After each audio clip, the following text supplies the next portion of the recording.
स्वबळावर लढायचं, परंतु पिंपरी चिंचवड असेल किंवा पुण्यामध्ये पण थोडंसं असं म्हटलं जाते की आपण महाविकास आघाडीच्या अनुषंगाने लढायला. तुमचं म्हणणं बरोबर आहे. आज पुणे किंवा पिंपरी चिंचवड या भागातल्या पदाधिकाऱ्यांच्या बैठका आहेत, जिल्ह्यातल्या सुद्धा, म्हणजे जिल्हा परिषद सुद्धा येते. विधानसभा लोकसभा निवडणुका आता संपलेल्या आहेत. लोकसभेत आम्ही जिंकलो, विधानसभेत आम्ही पराभूत झालो. त्याची कारणं काय आहेत ही अख्ख्या देशाला समजलेली आहे. तरी त्या पराभवानं खचून न जाता पुढल्या प्रत्येक निवडणुका, जिल्हा परिषद, नगरपालिका, महानगरपालिका, हे आम्हाला लढवाव्याच लागते आणि त्या दृष्टीने ही तयारी सुरू आहे.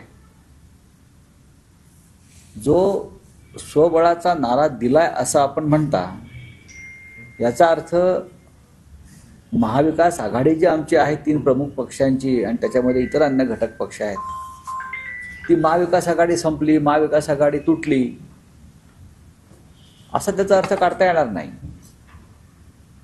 हा विषय मुंबई पुरत्या शहरासंदर्भातच आहे. मुंबई एक महाराष्ट्राची राजधानी म्हणून त्या मुंबईवरती असलेला शिवसेनेचा पगडा आहे अनेक वर्षांचा, आणि मोठं शहर आहे. अनेक राज्य एवढी मोठी नाही आहेत आणि तिकडले प्रश्न, तिकडली बांधणी, तिकडली रचना ही वेगळी आहे. शिवसेनेनं सातत्यानं इथे मुंबईवरती आपली सत्ता, आपली पकड ठेवलेली आहे आणि ती तशीच ठेवायची असेल तर कार्यकर्त्यांचं आमच्या म्हणणं आहे की आपण स्वबळावर जायला पाहिजे आणि त्या कार्यकर्त्यांच्या भावना शिवसेना पक्षप्रमुखांनी व्यक्त केलेल्या आहेत. पण ही परिस्थिती इतर शहरामध्ये किंवा जिल्ह्यामध्ये असेल का, त्याच्याविषयी आता साशंकता आहे. आता पुणे असेल, पिंपरी चिंचवड असेल, अन्य भाग असेल, तिथे तिन्ही पक्षांच्या लोकांचं म्हणणं आहे की आपण एकत्र लढणं गरजेचं आहे. तिकडे त्या त्या कार्यकर्त्यांच्या भूमिका लक्षात घेऊन आम्ही निर्णय घेऊ आणि नक्कीच कोणत्याही मागचा जो भूतकाळ आहे कालचा विधानसभांचा, त्याची चिंता न करता आम्ही या निवडणुकांना सामोरं जाऊ. मुंबई वगळता इतर शहरांमध्ये महाविकास आघाडी दिसू शकते. बघा, मी काय मगाशी म्हणालो की मुंबईतल्या आमच्या गटप्रमुखांची, पदाधिकाऱ्यांची ही भूमिका आमच्या बैठकीत आम्हाला जाणवलं. मन त्यांनी मोकळं केलं उद्धव साहेबांकडे. पण इतर भागातली परिस्थिती किंवा इतर भागातल्या भूमिका वेगळ्या आहेत. अनेक ठिकाणी, अनेक शहरामध्ये आमच्यापेक्षा आघाडीतले इतर पक्ष जरा जास्त ताकदीचे दिसत आहेत. एकनाथ शिंदे जे आहे ते उपमुख्यमंत्रीपद घ्यायला तयार नव्हते, मात्र सर्व आमदारांचा मान ठेवून त्यांनी उपमुख्यमंत्रीपद घेतलं असा गौप्यस्फोट जो आहे तो गुलाबराव पाटलांनी केलेला आहे. मला त्याच्याविषयी काय म्हणते, त्यांच्याकडे आता काय गौप्यस्फोट कसले का.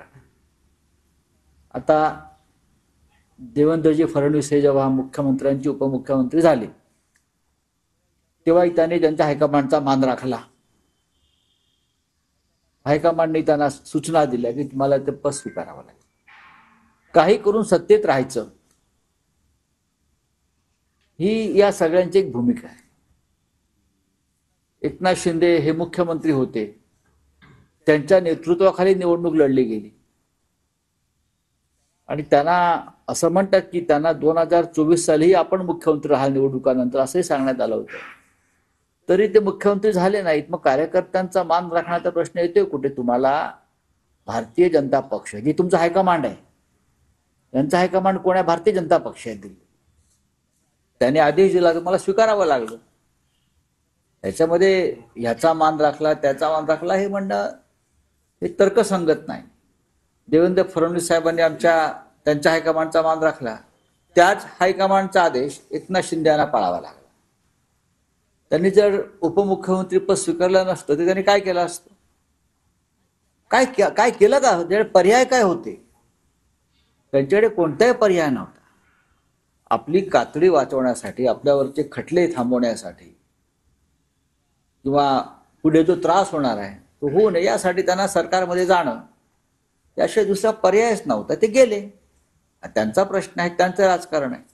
नवा उदय होईल असं एक अनेकदा म्हटलं जातंय काही दिवसांमध्ये. दुसरीकडे शरद पवार आणि अजित पवार यांची पण जवळीक जी आहे ती वाढताना दिसते. आज ही अजित पवारांनी शरद पवारांना फोन केल्याच्या